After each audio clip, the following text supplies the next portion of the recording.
ശ്രീനിവാസന്റെ സംസ്കാരവേളയിൽ സുനിൽ സ്വാമി എന്ന് പേര് കേട്ട ഒരു വിദ്വാൻ, പേര് കേട്ടതും പേര് കേൾപ്പിച്ചതുമാണ്. അദ്ദേഹം അവിടെ കാട്ടിക്കൂട്ടിയ കോപ്രായങ്ങളെക്കുറിച്ച് ഈ ഫ്രോഡ് സ്വാമി അവിടെ വന്നിട്ട് ഇയാൾ ക്രിമിനൽ കേസിൽ പ്രതിയായിട്ട് ജയിലിൽ പോയിട്ടുള്ളതാണ്. അവിടെ വന്ന് അയാൾക്കറിയാവുന്ന കംപ്ലീറ്റ് സംസ്കൃത ശ്ലോകങ്ങളൊക്കെ ചൊല്ലി ആ ജനങ്ങളെ കോരിത്തെരിപ്പിക്കും. അപ്പോൾ ശ്രീനിവാസന്റെ മകന് കടക്കടാ പട്ടി പുറത്ത് എന്ന് പറയാമായിരുന്നു. നിന്നെ ആരാണ് ഇവിടെ വിളിച്ചത്, ക്ഷണിക്കാതെ വന്ന് നീ ഇറങ്ങിപ്പോടാ എന്ന് പറയാമായിരുന്നു. പക്ഷെ പറഞ്ഞില്ല. കാരണം അവർ വൈകാരികമായിട്ട് മറ്റൊരു മാനസികാവസ്ഥയിൽ ഇത്രയധികം ടെലിവിഷൻ ക്യാമറകൾ, ഇത്രയധികം പത്രങ്ങളൊക്കെ നിൽക്കുമ്പോൾ സുനിൽ സ്വാമി ഇതിന് കാർമ്മികത്വം വഹിച്ചു എന്ന് അറിയപ്പെടുന്നത് നല്ലതാണ്. ഇനി വേറെ ഏതെങ്കിലും പ്രഗത്ഭന്മാർ മരിക്കുമ്പോൾ പത്രത്തിൽ പേര് വരുന്ന ആളാണെങ്കിൽ അവിടെയും ഇദ്ദേഹം തന്നെ എത്തും. ഞാൻ കേട്ടത് ശരിയാണെങ്കിൽ ഇദ്ദേഹം ഇതുപോലെ പല VIP-കളും മരിച്ച സ്ഥലത്ത് ക്ഷണിക്കപ്പെടാത്ത അതിഥിയായിട്ട്, ക്ഷണിക്കപ്പെടാത്ത കാർമ്മികനായി വന്ന് കർമ്മങ്ങളൊക്കെ നടത്തി ഖ്യാതി അടിച്ചിട്ടുള്ള ആളാണ് എന്നാണ്.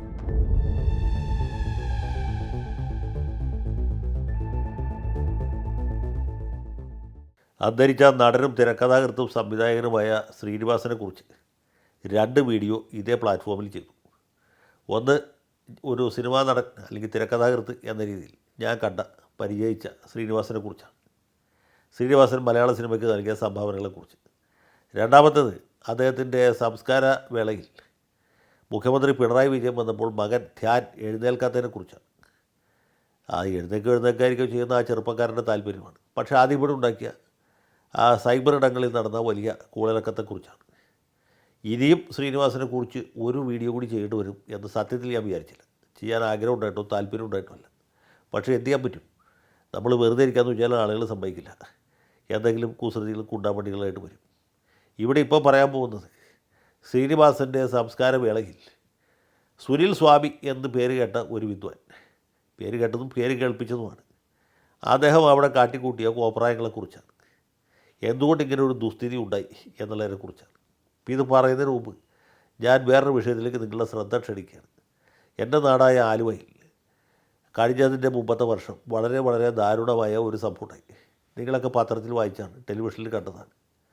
സംഭവം എന്ന് വെച്ചാൽ ബീഹാറുകാരോ മറ്റോ ആയ ഒരു നാടോടി കുടുംബം, ഒരു അന്യസംസ്ഥാന തൊഴിലാളി, നമ്മുടെ മലയാള ഭാഷയിൽ പറഞ്ഞ അതിഥി തൊഴിലാളിയും അദ്ദേഹത്തിൻ്റെ ഭാര്യയും ജോലിക്ക് പോയ സമയത്ത് ഇവർ താമസിക്കുന്ന സ്ഥലത്ത് നിന്ന് അവരുടെ 6 വയസ്സ് പ്രായമുള്ള ചെറിയ മകളെ അന്യസംസ്ഥാനക്കാരനായ വേറൊരു കാവാലികൻ, ഒരു കശ്മലൻ, മിഠായി വാങ്ങിക്കൊടുത്ത് കൂൾ ഡ്രിങ്ക്സ് വാങ്ങിച്ചു കൊടുക്കാമെന്ന് പ്രലോഭിപ്പിച്ച് കടത്തിക്കൊണ്ടുപോയി. ട്രാൻസ്പോർട്ട് ബസ്സിൽ കയറ്റിക്കൊണ്ടുപോയി. ആലുവ മാർക്കറ്റിൻ്റെ ഭാഗത്ത് ഇറങ്ങി, മാർക്കറ്റിൽ നിന്ന് പെരിയാറിലേക്ക് ഇറങ്ങുന്ന ഭാഗത്ത് കാട് പിടിച്ചെടുക്കുകയാണ്. പൊന്തക്കാട്ടിൽ കൊണ്ടുപോയി വളരെ പൈശാചികമായ രീതിയിൽ കൊലപ്പെടുത്തി, ബലാത്സംഗം ചെയ്ത് കൊലപ്പെടുത്തി. അത് നാട്ടിൽ വലിയ കൂളലൊക്കെ ഉണ്ടാക്കിയ സംഭവമാണ്. പത്രങ്ങളുടെയൊക്കെ 1-ാം പേജ് പിടിച്ചിരുന്ന സംഭവമാണ്. ടെലിവിഷൻ ചാനലുകളൊക്കെ മറ്റെല്ലാ വാർത്തകളും മാറ്റി വെച്ച് ചർച്ച ചെയ്ത വിഷയമാണ്. പ്രതിയെ പിന്നീട് പോലീസ് പിടികൂടുകയും പ്രോസിക്യൂട്ട് ചെയ്യുകയും അയാളെ തൂക്കിക്കൊല്ലാൻ വിധിച്ചു. ഇപ്പോൾ പുള്ളി സെൻട്രൽ ജയിലിൽ കഴിയുകയാണ്. വധശിക്ഷ ഹൈക്കോടതി സ്ഥിരീകരിച്ചതിന് ശേഷം തൂക്കാൻ പറ്റുള്ളൂ. ഞാൻ പറയാൻ വന്നത് ഈ സംഭവത്തെക്കുറിച്ചല്ല. ഈ സംഭവത്തിന് ഇരയായ ആ പെൺകുട്ടിയുടെ മൃതദേഹം ദഹിപ്പിക്കുന്ന രംഗത്ത്, ദഹിപ്പിക്കല്ല, ഇത് പോസ്റ്റ്മോർട്ടം ചെയ്തതായതുകൊണ്ട് ചെറിയ കുട്ടിയായതുകൊണ്ടും കുഴിച്ചിടുകയാണ് ചെയ്തത്. അതിന് മുമ്പുള്ള കർമ്മങ്ങൾ, അപ്പോൾ ഇവർ ബീഹാറികളാണ്, നമ്മൾ മനസ്സിലാക്കണം. ഇതിന് മുഖ്യ കാർമ്മികനായിട്ട് അല്ലെ പ്രധാന നടത്തിപ്പുകാരനായിട്ട് നിൽക്കുന്ന ആലുവ MLA അൻവർ സാദത്താണ്.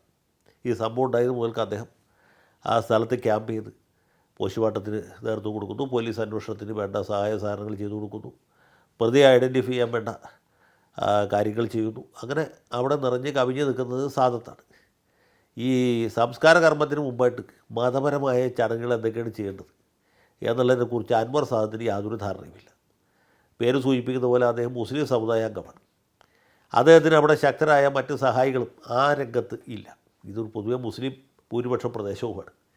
ഈ ബീഹാറുകൾക്കും ഇങ്ങനെ കർമ്മം ചെയ്യുന്ന ആരെയും പറ്റില്ല.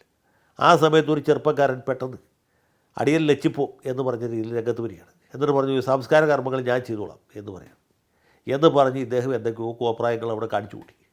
ആ ഘട്ടത്തിൽ ആർക്കും സംശയം തോന്നില്ല. സാദത്തിന് പ്രത്യേകിച്ചും യാതൊരു സംശയവും തോന്നിയില്ല. അപ്പോൾ എല്ലാവരും വിചാരിച്ച് ഇവരേതോ ട്രെയിൻഡ് ആയിട്ടുള്ള അല്ലെങ്കിൽ ക്വാളിഫൈഡ് ആയിട്ടുള്ള പൂജാരി ആയിരിക്കും എന്നാണ്. ഇതെല്ലാം കഴിഞ്ഞ് 2-ാം ദിവസമാണ് CPMകാർ പുതിയ വിവാദം കുത്തിപ്പൊക്കിയത്. ഈ കർമ്മങ്ങൾ അനുഷ്ഠിച്ച അയാൾക്ക് ഈ രംഗത്ത് യാതൊരു പരിചയവുമില്ല. അയാൾ വെറും ചങ്കൂറ്റത്തിൻ്റെ അടിസ്ഥാനത്തിലാണ് ഒരു കാർമ്മികനായിട്ട് അവതരിച്ചത്. പിന്നെ സാദത്തിന് കുറ്റം പറയാനായിട്ട് CPMകാർ ഇതൊരു സുവർണ്ണ അവസരമായിട്ട് വിനിയോഗിച്ചു. 2-3 ദിവസം അതിന് ചർച്ചയായിട്ട് നിന്നു. 3-ാം ദിവസം ഇപ്പോൾ ആളുകൾ മറന്നുപോയി. ആളുകളെ സംബന്ധിച്ചിടത്തോളം എങ്ങനെ സംസ്കാര കർമ്മം നടത്തിയെന്നുള്ളത് വലിയ പ്രധാനപ്പെട്ട കാര്യമല്ല. കേസ് ഫലപ്രദമായി അന്വേഷിക്കുക, കൃത്യമായിട്ട് പ്രോസിക്യൂട്ട് ചെയ്യുക, യവനെ ശിക്ഷിക്കുക എന്നുള്ളതായിരുന്നു. അത് കൃത്യമായിട്ടും ഭംഗിയായിട്ടും നടന്നു. അയാളിപ്പോൾ സെൻട്രൽ ജയിലിൽ കമ്പി പിടിച്ചുകൊണ്ടിരിക്കുകയാണ്. ഞാൻ പറഞ്ഞത് അത് ചോദിക്കാനും പറയാനും ആരുമില്ലാത്ത, അല്ലെങ്കിൽ കേൾപ്പോരും കേൾവിയില്ലാത്ത ഒരു പാവ അതിഥി തൊഴിലാളിയുടെ സാധുവായ 6 വയസ്സുള്ള പെൺകുട്ടിയായിരുന്നു. ഇവിടെ സംഭവിച്ചാൽ അങ്ങനെയല്ലോ. ഇവിടെ സംഭവിച്ചത് വളരെ പ്രസിദ്ധനായ ജഗൽ പ്രസിദ്ധനായ ഒരു സിനിമാ നടൻ, തിരക്കഥാകൃത്ത്, സംവിധായകൻ, ഈ നാട്ടിലുള്ള സകല ആളുകളും പങ്കെടുക്കുന്നു. മുഖ്യമന്ത്രി പിണറായി വിജയനടക്കം, പ്രതിപക്ഷ നേതാവ് വി ഡി സതീശനടക്കം, മമ്മൂട്ടിയും മോഹൻലാലും അടക്കമുള്ള ആളുകളൊക്കെ അവിടെ എത്തുന്നു, അന്ത്യോപചാരം അർപ്പിക്കുന്നു.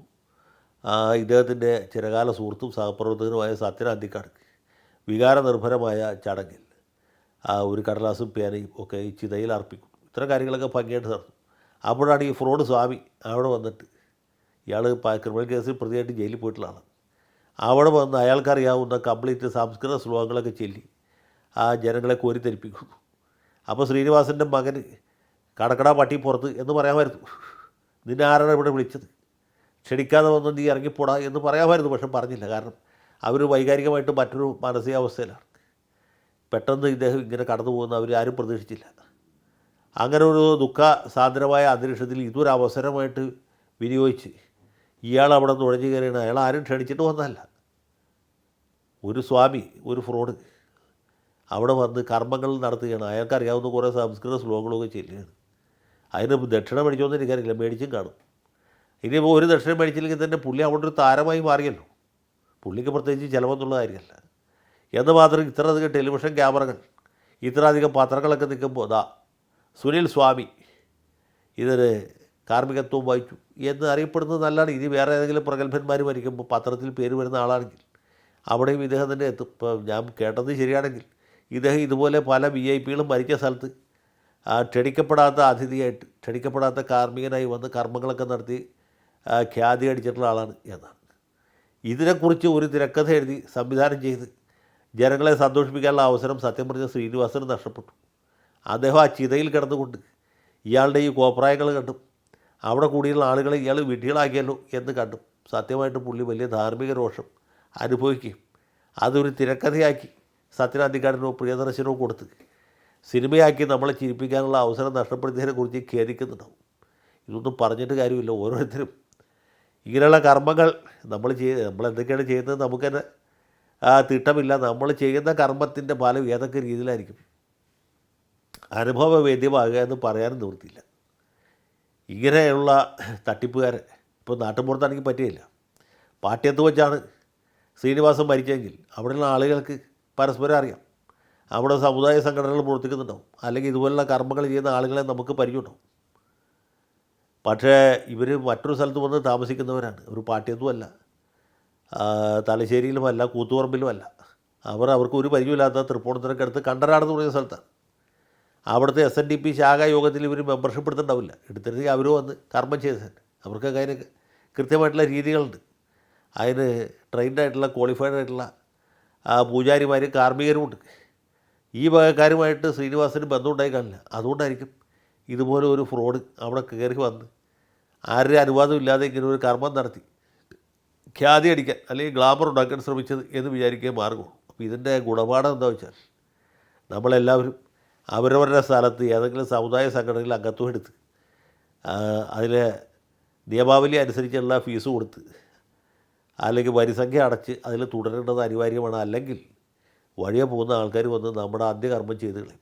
ഇതാണ് ഗുണപാഠം. ഇത് ഇപ്പോൾ ശ്രീനിവാസനെ സംബന്ധിച്ചിടത്തോളം ഇനി പറഞ്ഞിട്ട് കാര്യമില്ല. ബാക്കി എല്ലാവർക്കും തുല്യ നിലയിൽ ബാധകമായിട്ടുള്ള ഒന്നാണ് എന്ന് ഞാൻ വിചാരിക്കുന്നു. എല്ലാവർക്കും ശ്രീനിവാസൻ്റെ ഭാഷ പറഞ്ഞാൽ നേരുന്നു നന്മകൾ.